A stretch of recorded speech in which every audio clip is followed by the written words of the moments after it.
اور میں نے فیصلہ کر لیا کہ ان کی ضرورت میں ہی پوری کر دوں گی۔ بھائی میری بات کا مطلب سمجھ گئے تھے جب ہی مجھے منع کرنے لگے، لیکن میں نے انہیں کہہ دیا تھا کہ ان کی حرکتیں مجھ سے برداشت نہیں ہوتی ہیں۔ جب وہ باہر بیٹھ کر سب کرتے ہیں، بھائی تو حیران ہو گئے تھے اور شرمندہ بھی ہونے لگے تھے۔ میں نے انہیں وہ سب کرتے ہوئے دیکھا تھا، اسی شرمندگی کی آڑ میں آتے ہوئے بھی وہ تیار ہو گئے تھے۔ میں نے بھی فوراً ہی کام کرنا شروع کر دیا تھا اور اس طرح بھائی کو خوش کر دیا تھا۔ کچھ دیر بعد ہی بھائی نے بھابھی سے ڈر کے بس کر دیا تھا، میں سمجھ گئی تھی، لیکن بھائی سے کہہ دیا تھا کہ انہیں جب بھی ضرورت پڑے تو میں ان کے ساتھ ہوں اور وہ میرے پاس آ سکتے ہیں۔ بھائی نے بھی میری بات مان لی تھی اور اس طرح اب جب بھی موقع ملتا تھا تو وہ میرے پاس آ جاتے تھے۔ انہوں نے بھابھی کے پاس جانا ہی چھوڑ دیا تھا، لیکن ایک رات پوری رات ابھی بھائی بہن آپس میں ایک دوسرے سے بہت اٹیچ ہوتے ہیں۔ میرا بھی بھائی میرے ساتھ ایسا ہی رشتہ رکھتا تھا۔ میں ان کے ساتھ کافی اٹیچ تھی کیونکہ وہ میرا اکلوتا بھائی تھا، اور دوسری بات اس کی خوبصورتی میری طرح خوبصورت تھی۔ وہ کافی پیارا تھا، سب مجھے بھی اپنے بھائی کی کاپی کہتے تھے۔ اس بات پر مجھے بہت خوشی ہوتی تھی۔ میرا بھائی میرا کافی خیال رکھتا تھا۔ میں کراچی میں رہتی تھی، میری پڑھائی کراچی میں ہی ہوئی تھی، بھائی کی پڑھائی بھی کراچی سے ہوئی تھی۔ ہم لوگ کافی اچھے گھرانے سے تعلق رکھتے تھے اور کسی چیز کی کمی نہیں تھی۔ مجھے پڑھائی کا اتنا شوق نہیں تھا، پر بھائی کے کہنے پر میں نے اپنی تعلیم جاری رکھی تھی اور کالج میں ایڈمیشن لے لیا تھا۔ اگر میں اپنی بات کروں تو میرا نام شازیہ ہے اور بھائی کا نام شہباز ہے۔ میں دکھنے میں کافی پرکشش اور خوبصورت ہوں، بھائی سے 5 سال چھوٹی ہوں۔ میں گھر میں سب کی ہی لاڈلی تھی۔ بھائی کی پڑھائی ختم ہو چکی تھی، اس لیے اب بھائی اپنی جاب کی تیاری کرنے میں مگن تھے۔ اماں ابا نے سوچ لیا تھا کہ بھائی کی جلد ہی شادی کروا دیں گے تاکہ وہ کسی دوسرے کام میں نہ پڑ جائیں اور بیوی کے آنے سے اپنا دھیان صرف بیوی پر رکھیں۔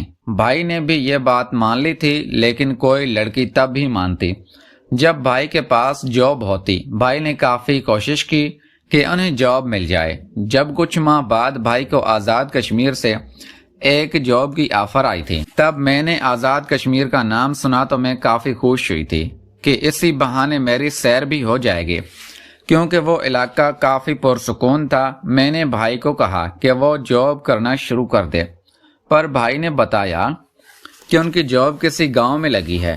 اگر لڑکی کو یہ پتا چلا تو وہ بالکل بھی نہیں مانے گی۔ اماں ابا نے بھی اس بات کو سمجھا اور نتیجہ یہی نکالا کہ اب لڑکی کو گاؤں کا نہیں بتایا جائے گا۔ شادی کے بعد بے شک اسے پتا چل جائے کہ بھائی کی جاب ایک گاؤں میں ہے۔ مجھے اپنی بھائی کی فکر تھی۔ میں اتنی خوبصورت بھابھی نہیں چاہتی کہ بھائی اس کے پیچھے لگ جاتا اور ہمیں بھول جاتا۔ بھائی کے لیے جو رشتہ پسند آتا تھا وہ لڑکی کافی خوبصورت تھی۔ یہ دیکھ کر میں نے ارادہ کر لیا تھا کہ میرا بھائی اس کی خوبصورتی میں پھنس جائے گا، اس لیے یہ لڑکی میری بھابھی نہیں بنے گی۔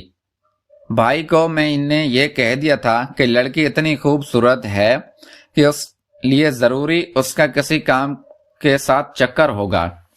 بھائی نے بھی میری بات مان لی تھی اور اماں ابا کو صاف کہہ دیا تھا کہ وہ اتنی خوبصورت لڑکی سے شادی نہیں کرنا چاہتے جس کا پہلے کسی اور سے چکر ہو۔ کچھ ہی وقت بعد ایک نارمل سی لڑکی کا رشتہ پسند آ گیا۔ ہم نے ان سب کو یہی بتایا کہ بھائی کی جاب آزاد کشمیر والی سائٹ پر ہے۔ انہوں نے رشتہ فوراً ہی پکا کر دیا تھا۔ بھائی اس لڑکی میں دلچسپی نہیں لیتے تھے۔ مجھے یہ دیکھ کر کافی خوشی ہوئی تھی کہ وہ لڑکی بہت کمزور سی تھی، اس میں اتنی کشش نہیں تھی۔ بھائی کی شادی ہو گئی تھی تو بھابھی بھی بھائی کے پاس چلی گئی تھی، لیکن جیسے بھابھی نے دیکھا کہ بھائی کی جاب تو گاؤں میں ہے تو بھابھی کے تو ہوش اڑ گئے تھے، ان کے ساتھ دھوکا ہوا ہے۔ بھابھی نے بھائی سے دور جانے کا موڈ بنا لیا تھا۔ بھائی نے بھابھی کو واپس جانے سے منع کر دیا تھا کہ انہیں ضرورت کی ہر چیز ملے گی، لیکن بھابھی کا موڈ پھر بھی صحیح نہیں ہوا اور اب روز ہی کراچی ان کا کال آتی جاتی تھی کہ بھابھی انہیں وقت نہیں دیتی تھی۔ اماں ابا بھی پریشان ہونے لگے تھے۔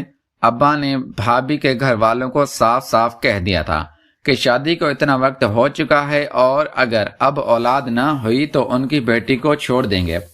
بھابھی کے گھر والے بھی پریشان ہو گئے تھے۔ انہوں نے اپنی بیٹی کو سمجھایا کہ وہ کسی حد تک سمجھوتا کر لے۔ بھابھی کا موڈ بھی صحیح ہو گیا تھا۔ کچھ دن بعد ہی بھابھی نے خوشخبری سنائی تو سب لوگ یہ خبر سن کر کافی خوش ہو گئے تھے کہ بھابھی امید سے ہے۔ میں تو حیران ہو گئی تھی کیونکہ خبر اتنی جلدی ملے گی اس کی مجھے امید نہ تھی۔ بھابھی اب اس وجہ سے کافی پھولے لگی تھی۔ میں نے اب نوٹ کیا تھا کہ بھائی اب بھابھی کو کافی قدر کرنے لگی تھی۔ میری روز ہی بھائی سے بات ہوتی تھی تو وہ بھابھی کی کافی تعریف کرتے تھے۔ میں اندر سے کافی مایوس ہوتی تھی لیکن بھائی کے سامنے کچھ نہیں کہتی تھی۔ اماں کو بتاتی تھی تو اماں یہی کہتی تھی کہ اگر بھائی خوش ہیں تو ہمیں کوئی مسئلہ نہیں ہے۔ آہستہ آہستہ بھائی نے اپنا اصلی روپ دکھانا شروع کر دیا تھا۔ اب وہ بھابھی سے کہتے تھے کتنا زیادہ کام ان سے نہیں ہو سکتا ہے، اس لیے کسی کام والی کا بندوبست کریں، لیکن ہمارے گھر کام والی کا رواج نہیں تھا۔ میری چھٹیاں بھی چل رہی تھی۔ ایک رات بھائی مجھ سے بات کر رہا تھا جب مجھ سے کہنے لگا کہ میں ابھی ان کے پاس آزاد کشمیر آ جاؤں۔ مجھے کافی خوشی ہوئی تھی۔ میں جانتی تھی کہ بھائی اس لیے بلا رہے ہیں تاکہ میں بھابھی کی مدد کروں۔ پھر میں اس بات سے خوش کہ آزاد کشمیر گھوم لوں گی۔ میں نے اگلے دن گھر والوں سے اجازت مانگی تو سب نے مجھے اجازت دے دی۔ میں نے اپنی پیکنگ شروع کر دی اور کچھ ہی دیر بعد آزاد کشمیر چلی گئی تھی۔ بھائی کو اتنے عرصے بعد دیکھ کر مجھے کافی خوشی ہوئی تھی، لیکن بھائی تو بہت کمزور لگ رہے تھے۔ ان کا چہرہ کافی مرجھایا ہوا لگ رہا تھا۔ یہ دیکھ کر مجھ سے رہا نہ گیا اور میں نے بھابھی سے شکوہ کر دیا کہ لگتا ہے وہ بھائی کو خوش نہیں رکھتی ہیں۔ بھابھی نے میری بات کا برا منہ بنا لیا تھا کہ اس بارے میں میرا کوئی حق نہیں ہے اور میں چھوٹی ہوں تو چھوٹی رہوں، پر بھائی نے میرا ساتھ دیا تھا۔ یہ دیکھ کر مجھے کافی اچھا لگا تھا۔